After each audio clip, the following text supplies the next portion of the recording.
I never liked the way silence settled after a name wasn't said.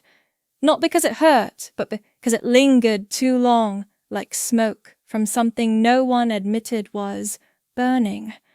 The wedding invitation came folded twice, cream cardstock, gold trim, no envelope liner, just the Kent family printed in calligraphy at the top, and Maddie and Caleb in larger looping letters beneath.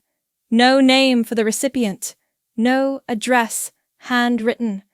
It was processed through a bulk print service. Mass invitation. Impersonal. Efficient.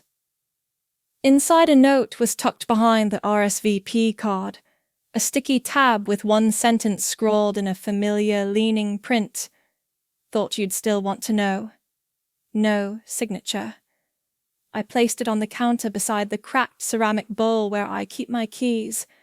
The bowl has a chip that fits the curve of my thumb. I ran my finger along it.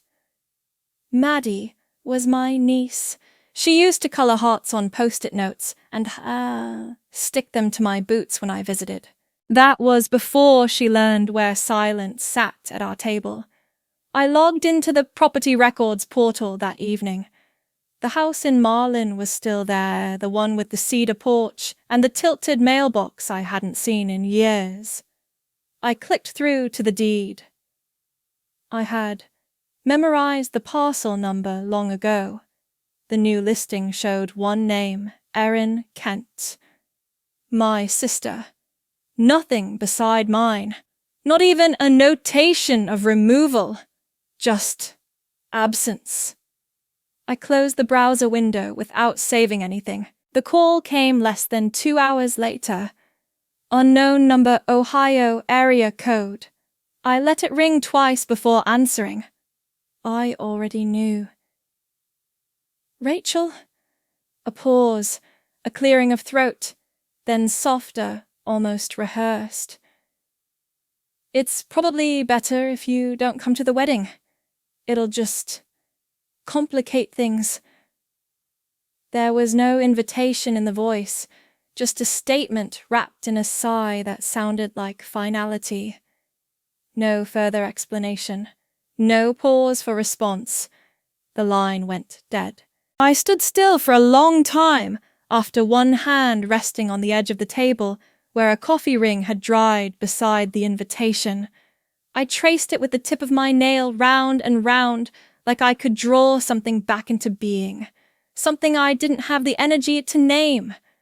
I didn't cry, not because it didn't warrant tears, but because nothing new had happened. It was just a confirmation of what had already settled in the air between us. I opened the hallway closet and reached for the grey lockbox on the upper shelf. Inside was a sealed envelope with my name written in the hand I knew better than my own. My grandmother had sent it the year before she passed, tucked inside a holiday card no one else had bothered to sign. The paper had yellowed at the corners, and the ink bled slightly from age. But the words were intact. If they ever take this from you, know that I didn't. And then her name, sharp, decisive. She had underlined it once hard enough that I could still feel the groove through the paper.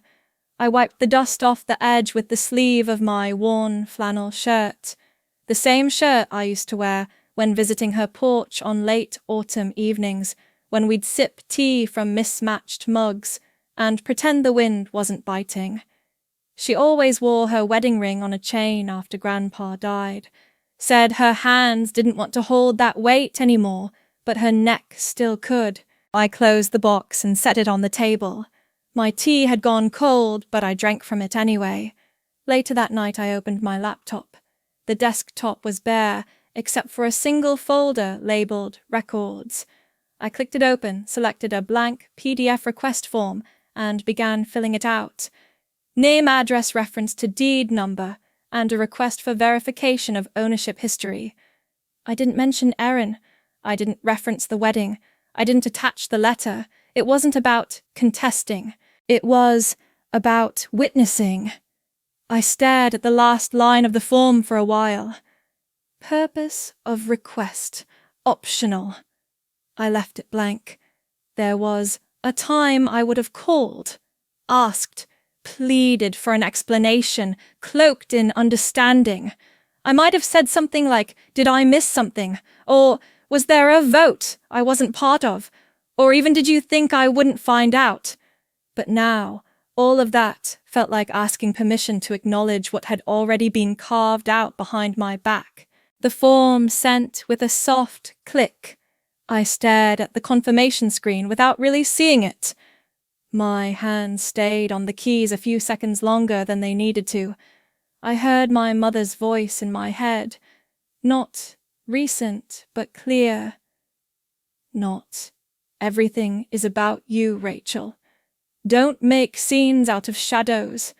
It always came like that, just when the fog started lifting. That voice, steady, dismissive, practiced. A way of ensuring I never got too certain of what I was feeling. I used to write her words down in a notebook, hoping that seeing them on paper would strip them of their power. It didn't work. I still have that notebook. Pages thinned from flipping ink, faded to grey. I don't open it much now. Instead, I wrote one line on a sticky note and pressed it above my desk, just under the light switch. Names are not erased by accident. Then I turned off the lamp. I didn't sleep that night in any meaningful way. I lay still under the weight of my own body, not restless, just aware. The quiet wasn't peaceful. It was dense. It pressed into the corners of the room, like something watching, waiting to be acknowledged. At some point before morning, I stood at the window and looked out into the backyard. There wasn't much to see, just the outline of the old swing. I never bothered to fix, and the shadow of the oak tree that still dropped acorns like warnings. I used to climb that tree as a kid. I once stayed up there for 4 hours just to avoid coming back inside after Erin told our cousins I was adopted as a joke. She never apologized. She just smirked and said, "You take things too personally." I didn't answer then either. I just peeled bark off the branch and let it flake away like dead skin. Some wounds never bled. They just stayed open quietly long enough for people to pretend they weren't there. I turned away from the window and folded the letter from my grandmother back into the envelope. It didn't need to be reread. It just needed to exist. Some things are kept not because they explain, but because they anchor.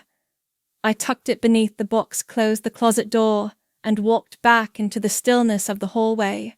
The invitation was still on the counter now, curled slightly at the corners from the heat of the vent beneath it.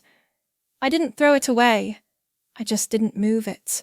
I used to think effort was its own kind of language, that if I folded myself small enough, they'd make space without needing to say so.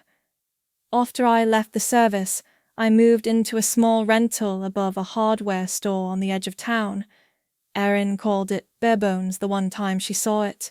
She stood in the doorway, arms crossed, looked around the single room and said, "At least you don't need to worry about cleaning."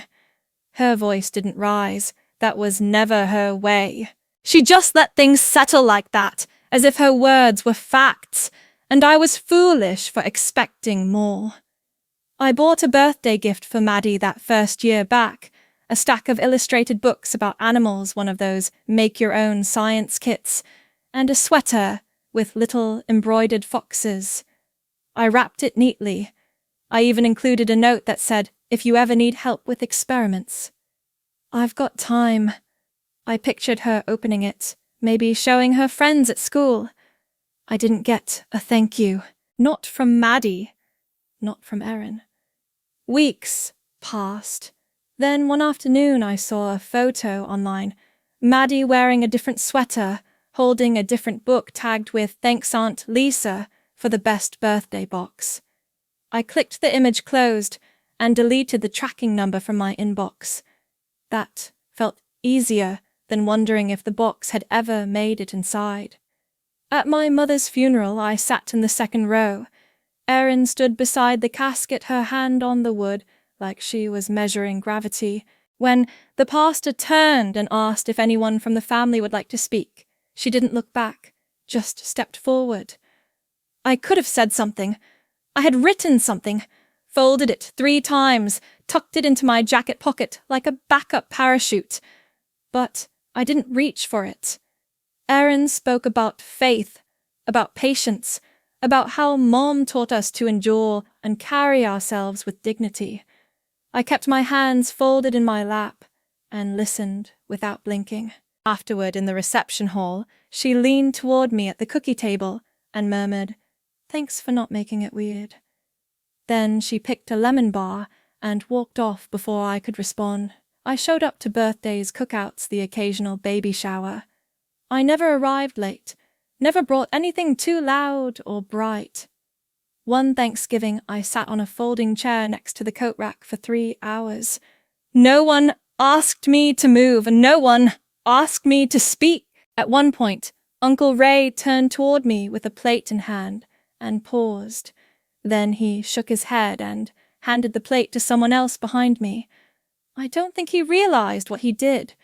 Later that evening, when people were getting tired and coats were being claimed, Erin brushed past and said, "You always know how to keep things smooth." I started carrying small notebooks just to give my hands something to do. Grocery lists, song lyrics, quotes that felt like they belonged to someone steadier than me. Once I wrote, "The quietest person in the room is usually the one trying hardest not to vanish." I don't remember where I read it. Might have made it up. Might have borrowed it from someone braver. There was a stretch of months where I texted Erin every Sunday. Nothing dramatic, just a check-in, hope the week goes smooth. Tell Maddie good luck on the spelling test. Weather's turning. Stay warm. Sometimes she replied with a thumbs-up emoji. Once she wrote, "You don't have to keep doing this." I stopped after that. Deleted the thread. Set a new wallpaper on my phone so the silence wouldn't echo in the screen every time I unlocked it. At a family barbecue, someone's graduation, I think I offered to help clean up. My hands were full of paper cups when Aunt Karen leaned in and said, "It's nice that you still show up. You've always been good at not taking up too much space." Then she smiled like it was meant to be a compliment. I nodded and dumped the cups without saying anything. That night, I walked 3 miles home instead of waiting for the ride I had arranged. It wasn't about solitude. It was about being allowed to take the long way without being asked why. I never raised my voice in those rooms, never contradicted the stories they told about me, that I had always been distant, that I chose hard paths, that I preferred being on my own.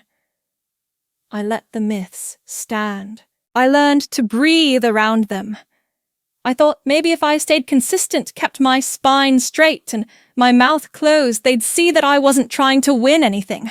I just didn't want to be mistaken for absence. One year, Maddie wrote an essay about her family. Erin sent it in a group message with 12 names on it. I wasn't one of them. I only saw it because someone forwarded it. In the essay, Maddie described her amazing mom, her goofy cousins, and her strong grandfather who used to be a cop. There was no mention of an aunt, not even a stray reference. Erin called a few days later to follow up on something unrelated. Someone needed to borrow my camping gear. Near the end of the call, she added, "By the way, don't take that essay personally. Maddie's still figuring out how to organize her thoughts." That was the only time I hung up first. I still mailed holiday cards after that, still showed up for Easter once or twice, still brought extra forks when the plastic ones ran out. But I started arriving 10 minutes later and leaving before dessert. I answered fewer questions. I kept my coat with me instead of hanging it up. I stopped expecting them to learn anything new about me. There's a jacket in my closet with a faint oil stain on the left sleeve. I wore it when I moved cross-country, It smells like mint and cardboard. I haven't worn it in years, but I don't get rid of it. It reminds me of the version of myself who still thought she could earn her place by staying quiet long enough. I don't wear that version anymore.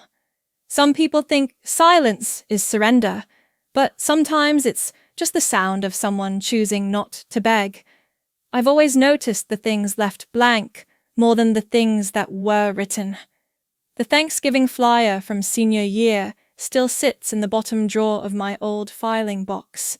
Ink-faded corners, curled a cartoon turkey in the corner with a crooked hat.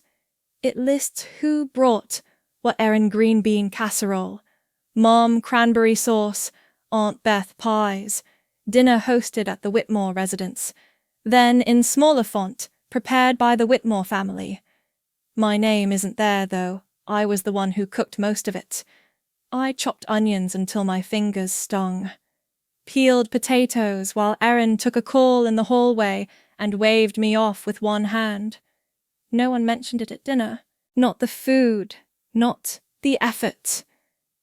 Dad passed the gravy and said, "Solid spread." He didn't look up from his plate. When I joined the service, they didn't throw a party. Erin brought it up once while folding laundry. "It's good that you're finally doing something structured. Maybe you'll come out more grounded," Mom hummed in agreement, but didn't stop sorting the socks. The day I graduated from training, I sent a postcard. Simple. Just the base, my name, the date. I added a short line. "Didn't fall out." I thought that would make someone laugh. No reply ever came. When the announcement of my commendation was published, it was Earl Jennings who sent a card. Earl, the man who found me sitting on his porch steps when I was 13 and too stunned to cry. He wrote in stiff, looping cursive, "You've always been more than what they allowed you to be. It's still in my nightstand drawer." I never wrote back. There's a pattern to how my name floats through their conversations, like a name mentioned in weather reports, possibly present, never influential. At a family brunch a few years back, someone said, "Erin was just like Frank Sharp, composed no nonsense." Mom chuckled into her coffee and added Rachel's more like the wallpaper. Quiet. Always there. Never interrupts. Nobody laughed, but no one objected either. I remember blinking hard and stirring the ice in my glass until it melted. The ring I wore at the ton, a silver band from a base market, left a green shadow around my finger. I kept twisting it until the colour faded. Erin always had a way of entering rooms like they were already waiting for her. She once told me, standing by the dryer at Dad's old house, "You can't expect people to notice you if you don't give them a reason." Then she folded one of my t-shirts and said, "This has a hole in the collar. You should throw it out." I didn't. I wore that shirt for 3 more years. There's something. I keep a memory box in the closet, not because I'm sentimental, but because throwing things away doesn't erase what they meant. Inside there's a strip of uniform cloth I tore from my fatigues the day I left the service. There's a photocopy of the unit photo, everyone grinning except me. I was squinting toward the sunlips pressed into something neutral. Next to that, a stack of cards most unknot, holiday newsletters addressed to the Whitmore family.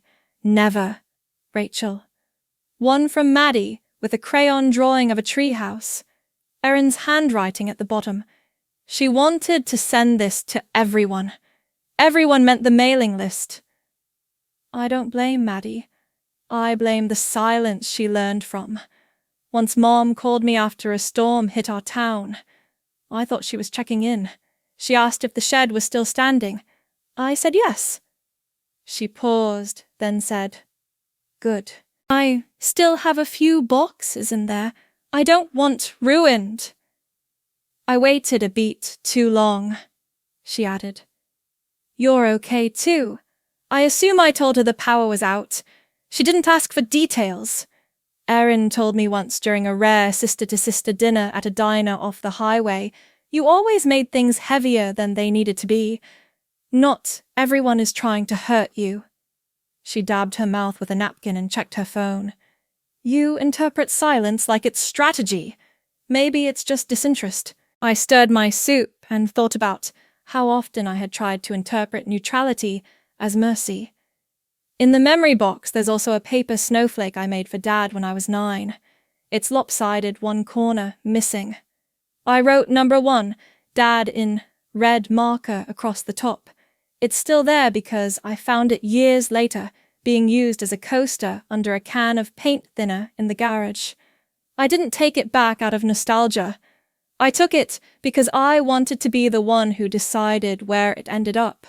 I labeled that box last winter, took a strip of masking tape, pressed it along the edge, and wrote in small, steady letters, "No response required." There are no pictures of me in the hallway of the Whitmore house. At least, not alone. There's one with Erin at her graduation one, where I'm in the background holding a plate, slightly blurred.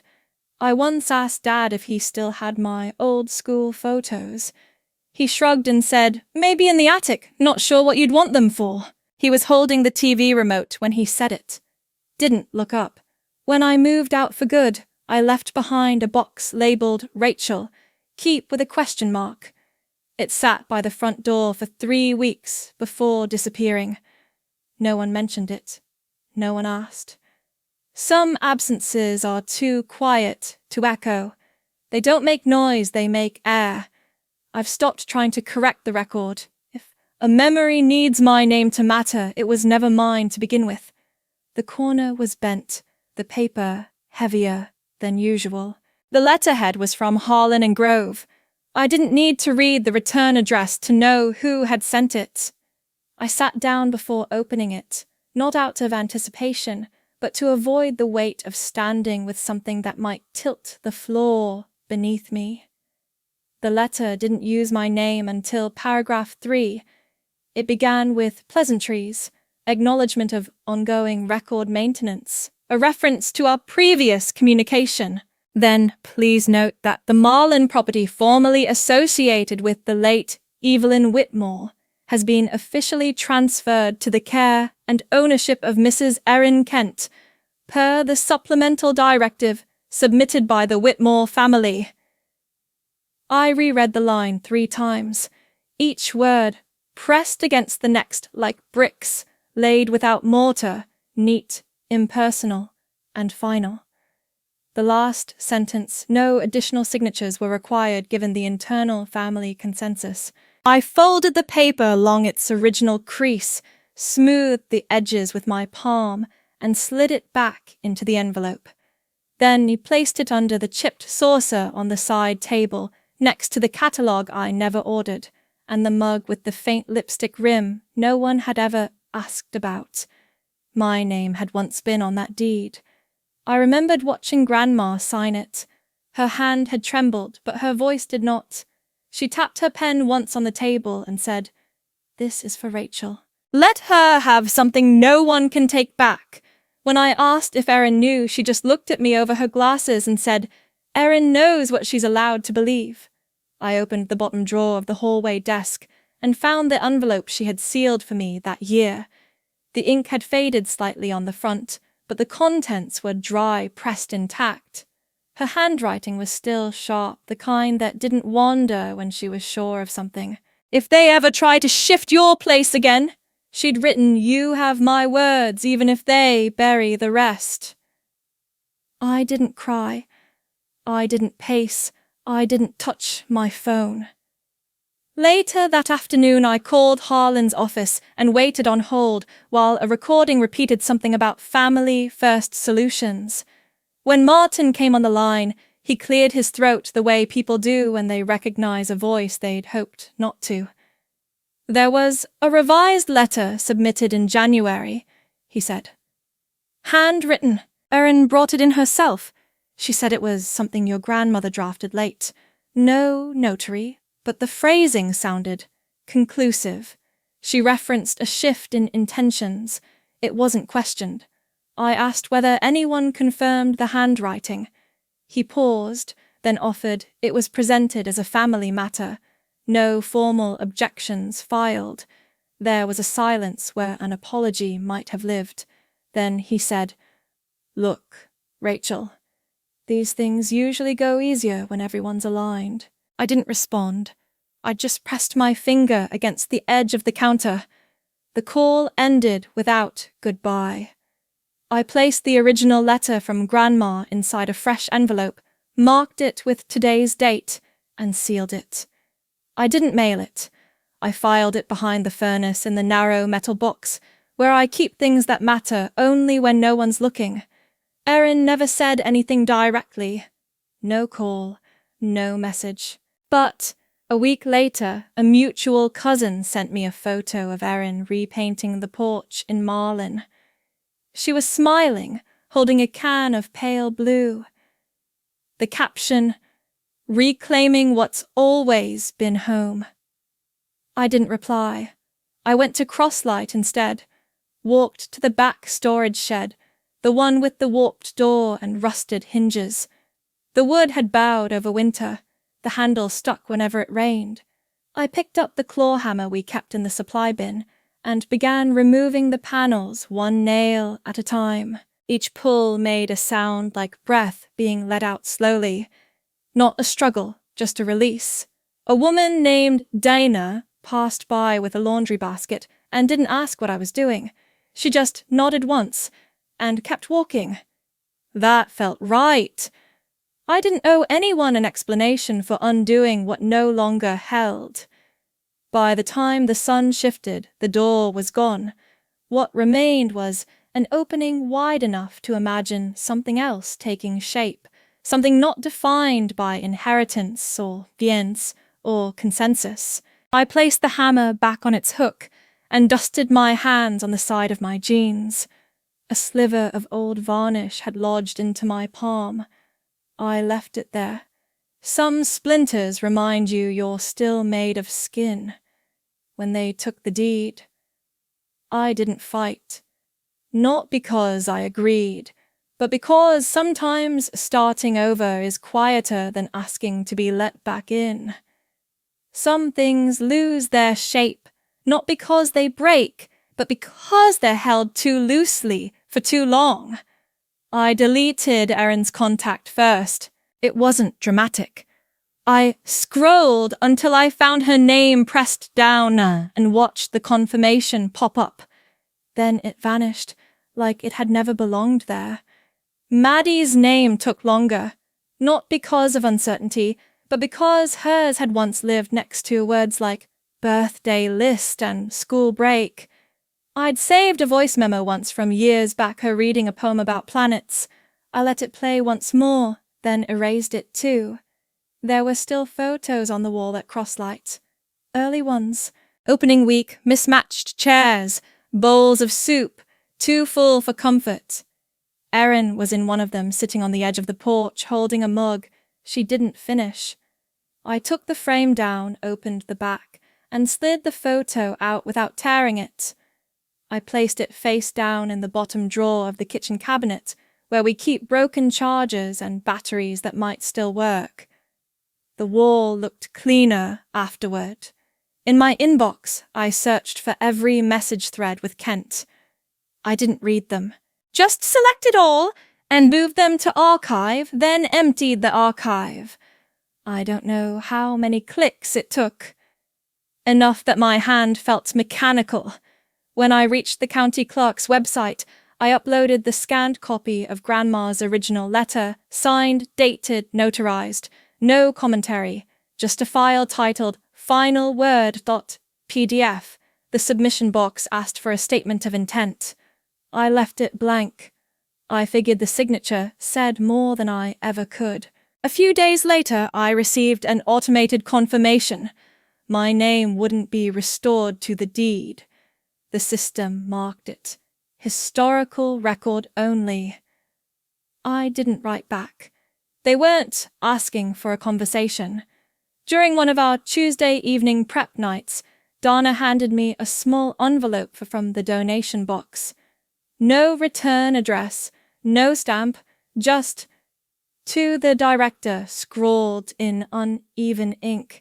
Inside was a folded paper with a $5 bill, and one sentence: "You made me feel like I wasn't pretending." I taped it to the inside of the kitchen cupboard next to the chart of cleaning rotations. I didn't tell anyone. Not because it was private, but because it felt whole, without audience. That week, I printed a sign for the front door. White paper, black font. Nothing elaborate. This is not a refuge for apologies, only for growth. I laminated it at the library, trimmed the edges with kitchen scissors, and mounted it in a wooden frame I sanded myself. The corners weren't perfect, but they held. Late one afternoon, I stood outside the main entrance. Light was falling uneven across the gravel path. I raised my knuckles and knocked 3 times, sharp, soft, intentional. No one answered. I turned the key from the incense slow, steady final. I didn't text anyone to let them know. Some gestures don't need witnesses. During dinner the next evening, someone brought up family, not in the way people usually do, no nostalgia, no naming, just a quiet question about whether anyone else had ever stopped talking to someone on purpose. The room went still. One woman pushed her spoon in circles through her stew. Another finally said I didn't stop loving them. I just stopped making it easy to be erased. No one clapped. We kept eating. I looked around the room. Everyone was seated. No one standing behind anyone. No one waiting to be told they could sit. My mother once said, "You think silence is righteous. It's just avoidance. In nicer clothes." She was slicing pears when she said it, not even looking at me. The paring knife clicked against the cutting board. That's what I remember most, the sound of dismissal, dressed in domestic rhythm. I haven't bought pears since. There's a copy of the deed framed in Erin's living room. I've seen it.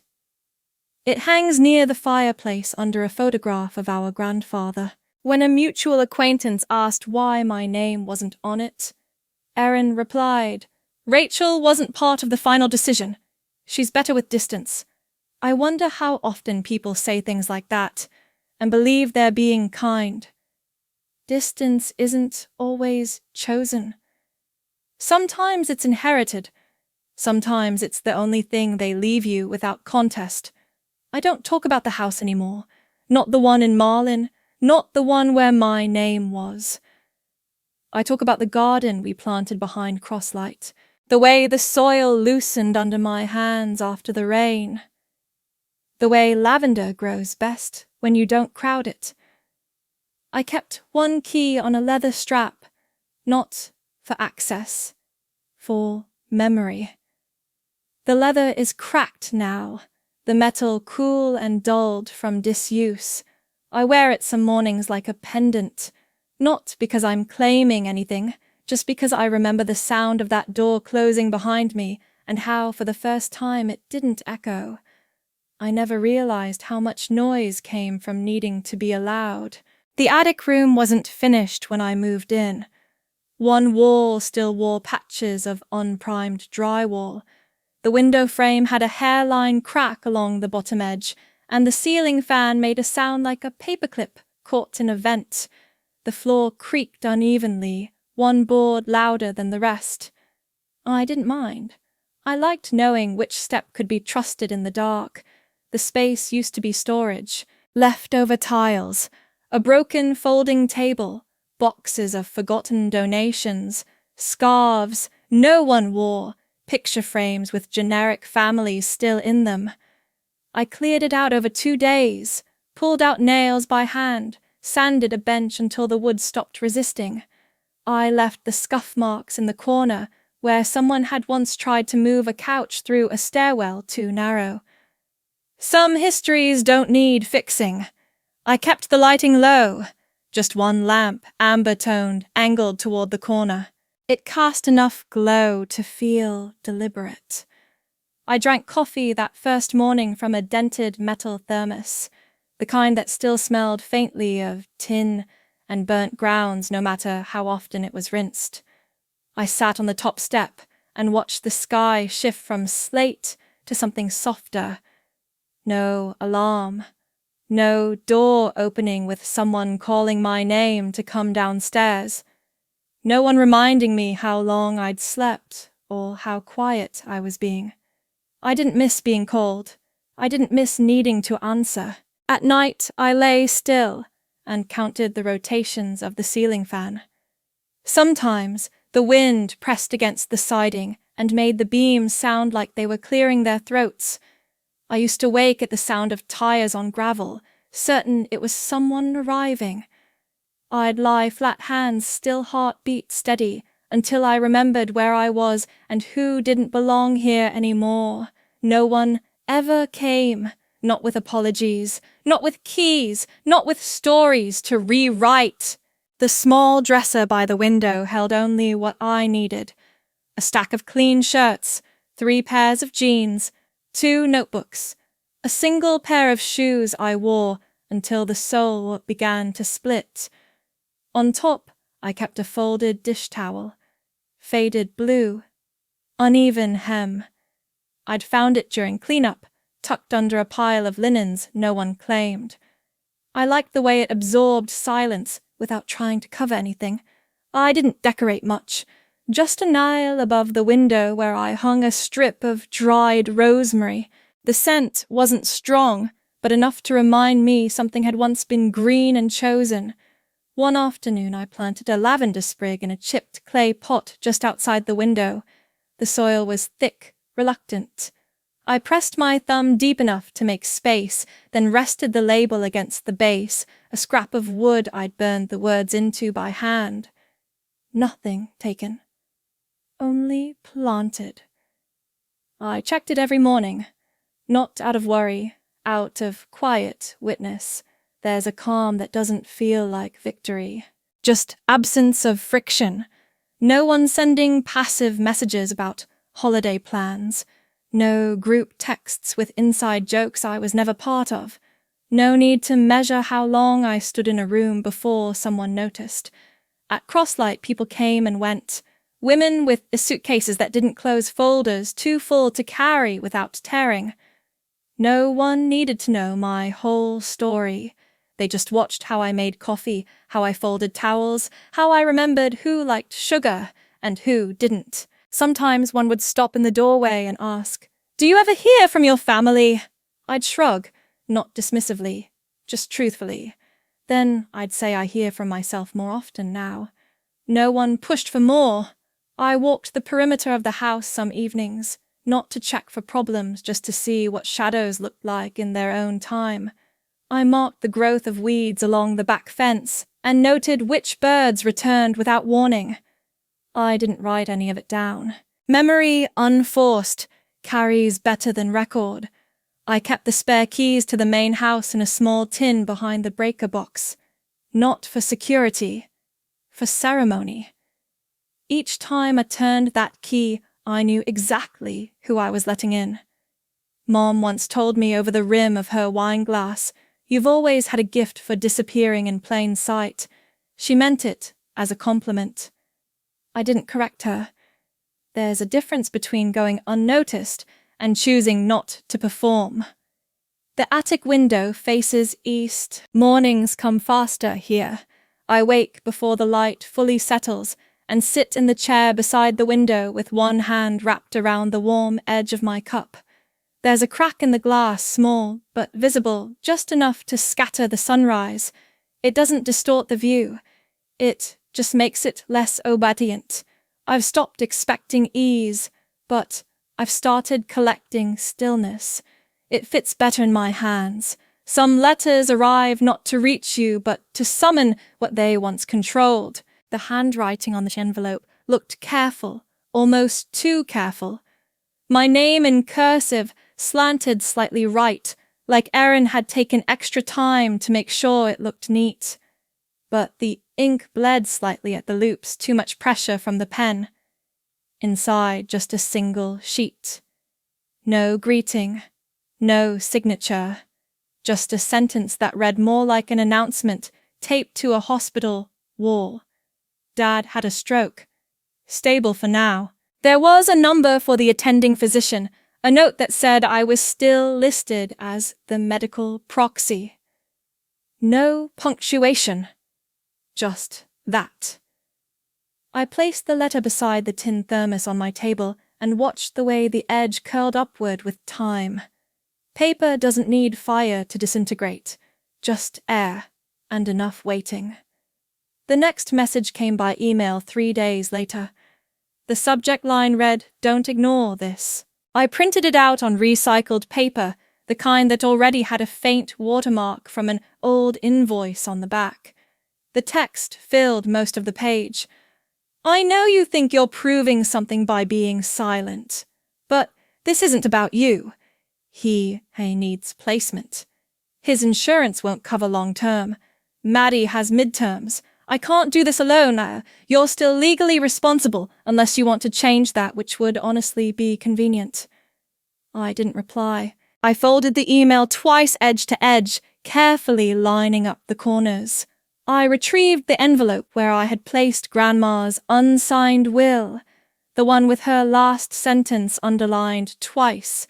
If they hurt Rachel again, let her have something no one else can claim. I slipped the folded email in beside it. It fit cleanly, no resistance. I resealed the flap with a thin line of glue, pressed it down slowly, then placed the envelope in the rusted metal box beneath the bed. The lock still clicked into place, the same way it had since I was 15. I'd never changed it, just memorized how the ridges pressed back against the key when turned. I didn't read the letter again, or the email. Some things don't grow with rereading. They rot. I spent the rest of the day doing laundry, 2 loads, light, colors, then towels.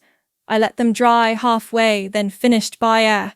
There's something about the weight of damp cotton that settles you into the present. Later, I sat by the window with the chair turned slightly inward.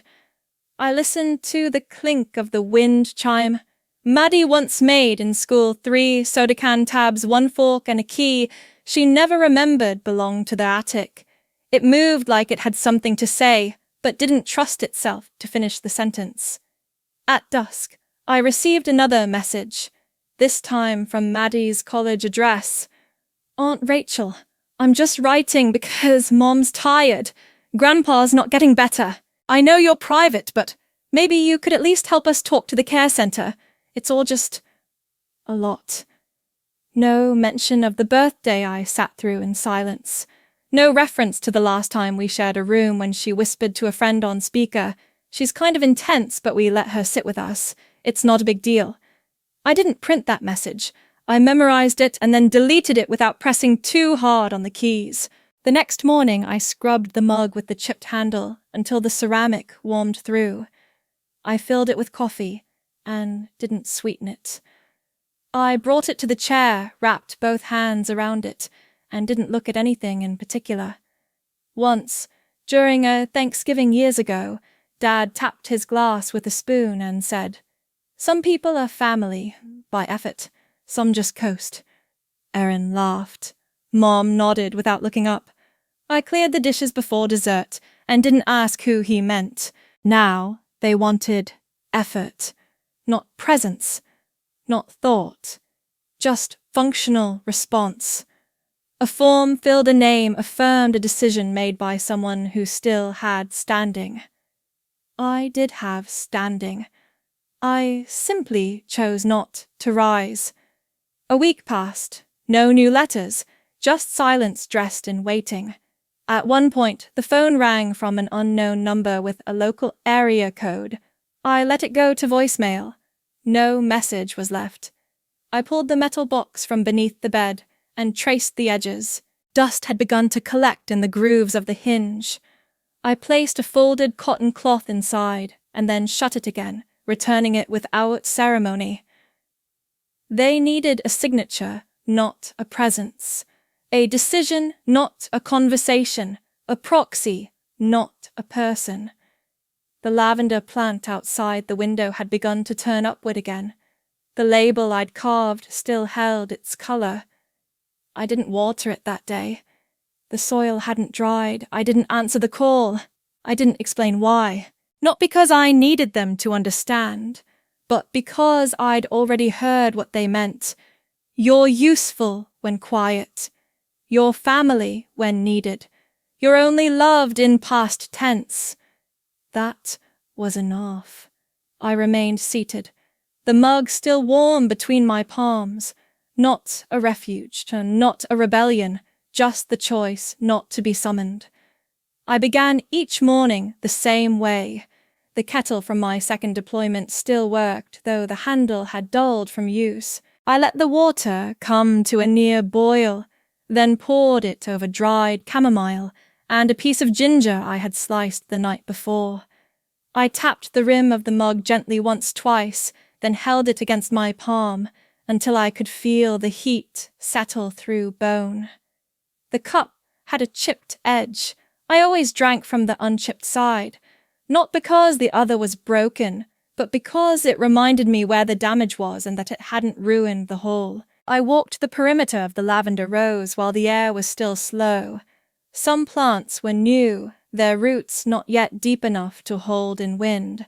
Others had bent from last week's storm and hadn't risen again. I didn't stake them up. I let them choose for themselves. On the clipboard by the back office door, 3 new names had appeared. One from Boise, another from a small town in New Hampshire. The third wrote just passing through under permanent address. She had crossed it out and written it again. The ink bled slightly, then dried. I didn't ask why they came. Crosslight didn't require reasons only that you arrive without fists, without lies, and without the expectation of being saved. At breakfast, someone passed a jar of preserves across the table and asked if I had ever been back. Back where she didn't say. But I knew. I reached for the bread knife, sliced a piece, and placed it on the paper napkin beside me. A younger woman, blonde, maybe late 20s, tilted her head, watching me over the rim of her tea. Her voice didn't carry judgment, but it didn't carry understanding either. Did you ever forgive them? I spread the preserves carefully, edge to edge. The knife scraped the crust as I turned it once in my hand. I don't need forgiveness to breathe, I said, just enough space not to bow. No one asked again. In the supply room I found the photograph tucked between 2 old ledgers, the only one I hadn't burned, misplaced, or returned. It showed a family of sitar, a porch, a sunburned summer. My younger self held a paper plate and wore an expression neither full nor hollow. Just present. I didn't remember the moment it was taken. I only knew I had once stood there. I didn't tear the photo. I cut a clean line down the left third where my father's figure leaned toward the grill. Then another sliver where Erin's elbow touched Maddie's shoulder. I kept the middle, my frame in profile feet, bare, head slightly turned. I slipped it into the drawer beside the worn cloth napkins between the one with stitched initials and the one with faded strawberries. I didn't lock the drawer, just closed it quietly without force. Later, while logging inventory, I paused beside the shelf of linen and wrote a small note on a card I found in an old envelope. 4 words, no punctuation. Nothing borrowed, nothing owed. I pinned it above the kettle beside the light switch. One of the women's mother in her 40s with a scar along her left wrist, lingered at the door that night.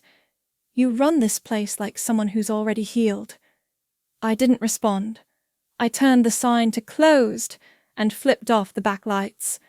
I remembered once years ago a family dinner where Maddie had spilled red wine on the white tablecloth. I'd rushed to clean it, blotting with salt and club soda. My mother had waved me away. "You're always fussing like it matters. It's just linen." No one's impressed. The stain never came out. The cloth disappeared a week later. No one mentioned it again. Here, I washed every cloth by hand. Not for show, not for praise. Just so that nothing left behind went unnoticed. They had wanted a version of Rachel that didn't ask too much. One who remembered birthdays, but forgot betrayals. Who drove to hospitals and signed forms. Who didn't disturb the table. That version no longer lives anywhere. The one who remained knew how to repair hinges, count inventory without checking twice, and sit with someone's silence without filling it. She didn't wear uniforms anymore, but she still folded corners, still kept her shoes clean, still noticed which doors creaked before they opened. No one clapped when I walked into rooms. No one asked what I used to be. I didn't offer. Some stories don't need telling. They just need space to rest. I returned the photo to the drawer and turned the light off with my elbow. The kettle hissed quietly as it cooled. I didn't move it. I let the heat fade on its own. They may never know the version I became, but I do. And for once, that's the only version that matters. The form had 3 pages. I signed my name only once on the dotted line, beneath the waiver of responsibility. The pen left a slight drag on the loop of the R, but I didn't rewrite it. I folded the packet, tucked it into a plain manila envelope, and sealed it with the heel of my hand. No return address. The envelope sat beside my old thermos, this anonymous, for nearly an hour before I walked to the mailbox at the edge of the property. I didn't check for outgoing mail. I placed it in the box, raised the red flag, and left it there. Frank Whitmore's medical designation no longer had my name attached. The title had never suited me. Neither had the expectation. The same week, I walked into the county clerk's office and waited for my number to be called. I held my birth certificate in a plastic sleeve, along with a notarized statement and a faded letter folded into thirds one my grandmother had written decades ago, still faintly perfo. The "You'll be Rachel Harlan from today forward." It takes a few weeks to reflect, oh. I nodded and took the stamped copy, folded it along the crease where my old name had been printed.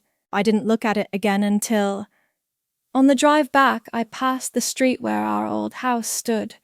The mailbox still leaned slightly left. The shutters had been painted blue, darker than I remembered. The same oak tree tilted toward the... I didn't stop. Just looked once through the rearview mirror. The window pane reflected afternoon light, but a kvarsol, I couldn't see who was inside. I didn't want to. A voicemail appeared that evening from a number labeled private. I played it once, leaning against the kitchen sink, water running over my hands. "I heard you changed your name. Don't think that means anything. You're still who you are, Rachel. You don't get to walk away from blood." My mother's voice. Steady, cold, not even the courtesy of silence after. I dried my hands on the dish towel with the frayed corner, folded it neatly and placed it back on the hook. I didn't delete the message. I didn't save it, either. In the drawer beside the back door, I found a wooden plaque I had carved months ago. Just 4 lines etched slowly over nights when sleep stayed away. I hung it at the entrance to Crosslight the next morning. No announcement. No unveiling. No one gets to rewrite your ending, but you. The letters were uneven. The last word curved slightly upward. It didn't matter. No one asked who made it. At lunch, someone from the kitchen left a jar of clover honey on my desk, wrapped in a thin piece of muslin. There was no note. I stirred a spoonful into hot water, watched it dissolve without a trace. A knock came at the side window. Erin. She stood with her arms crossed, blazer too tight across the shoulders, mouth pulled into something between a grimace and a smile. You really think this makes you someone else? I didn't answer. I stood with both hands wrapped around the mug. He's your father, whether you like it or not. You don't get to undo that. I stepped back from the glass. She didn't knock again. Later, I marked her name off the Crosslight visitor registry. Not out of anger, just clarity. At dusk, I sat beside the garden where the lavender had begun to wilt. Seasons do that. They close one thing to open another. I wrote a single sentence in the back of my ledger. Let them call it abandonment. I'll call it air. Some nights I still heard things in the wind, a door creaking, footsteps too close, a voice through wood that wasn't mine.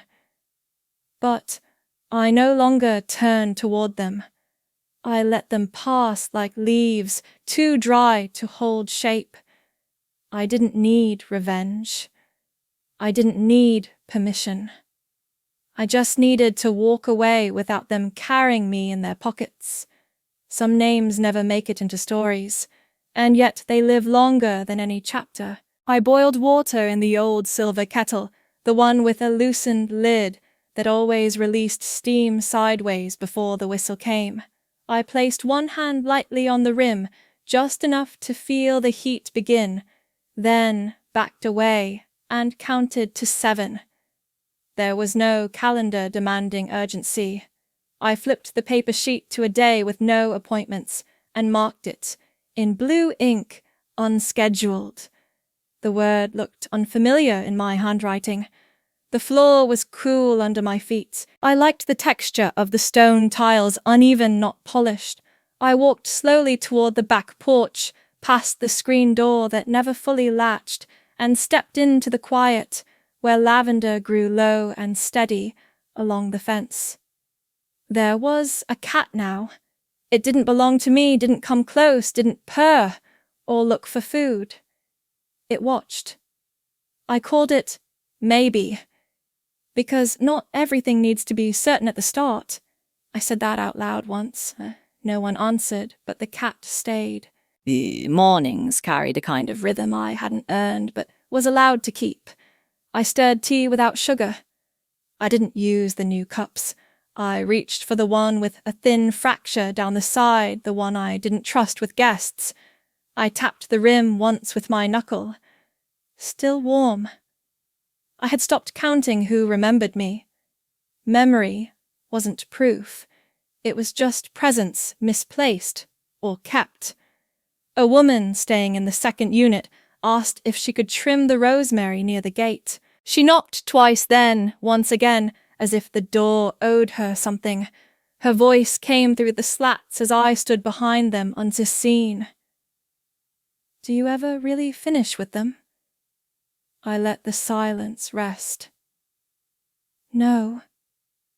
But I no longer need them to keep breathing. She didn't reply. The clippers clicked once. She walked away. The voices in my head weren't mine anymore. They were leftovers.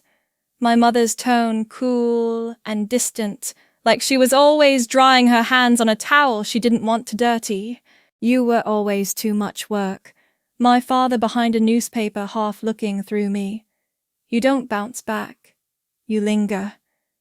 And Erin carefully pretending care was currency. Don't make this about you. He's still your father. No one had ever said, you belong here. That wasn't their style. What they said sounded more like reminders of where not to stand. This isn't your place to speak. He's tired. Just let it go. You don't always have to be right. That last one came when I offered the exact clause from the trust document, word for word, after being told I misunderstood. I'd printed it on paper and still they blinked past it. I'm not arguing, I'd replied. You never are. That's the problem. The phrase folded into me like layers of soundproofing. I hadn't spoken much since. Today I planted new lavender not from seed, but from a half-rooted clipping one of the women gave me. I pressed the soil down with both palms, then dusted them on my skirt without care for the stains. At lunch, someone left a plate of shortbread at my door. No name. Just 3 pieces not touching. I wrapped 2 and left one on the kitchen sill. It stayed there until evening. Maybe circled the edge of the porch again, tail low. I didn't call her this time. Inside, I opened the wooden notebook I'd avoided for weeks. First page. Blank, except for one sentence in the middle. The next life does not require invitation. I didn't write more. There had been a time I thought I needed a reckoning. Something loud, indisputable. But what I needed was this, a morning where no one asked what I'd contributed a night, where no one measured my worth in signatures. The cross-light sign still hung at the gate. I'd added a second plaque below it 2 weeks ago, quietly. No one gets to rewrite your ending but you. No one had commented. But yesterday, someone placed a small rock beneath it, painted pale green with the word "Hold," etched in a childlike scrawl. The kettle clicked as it cooled. I didn't rush to pour. I remembered Frank's voice once, not in anger, but in command. Don't wait to be useful, just be ready. I had waited too long to learn that being ready didn't mean being owned. There would always be another request, another paper, to co-sign another plea, disguised as forgiveness. But I had already drawn the border. I didn't need to redraw it in ink. When I looked up, the cat was gone. The wind shifted. I listened for bells, just one somewhere near the rose trellis. It rang once, then settled. I didn't move to find it. I closed the notebook, not in finality, just in pause. Tomorrow there would be tuality again. The chipped mug still held. The lavender grew slow but steady. Maybe Paul would return or she wouldn't. Either way, I had no one to perform for. I wasn't a victim. I wasn't a winner. I wasn't a memory they could reframe. I was simply a woman who had walked forward and stopped looking back.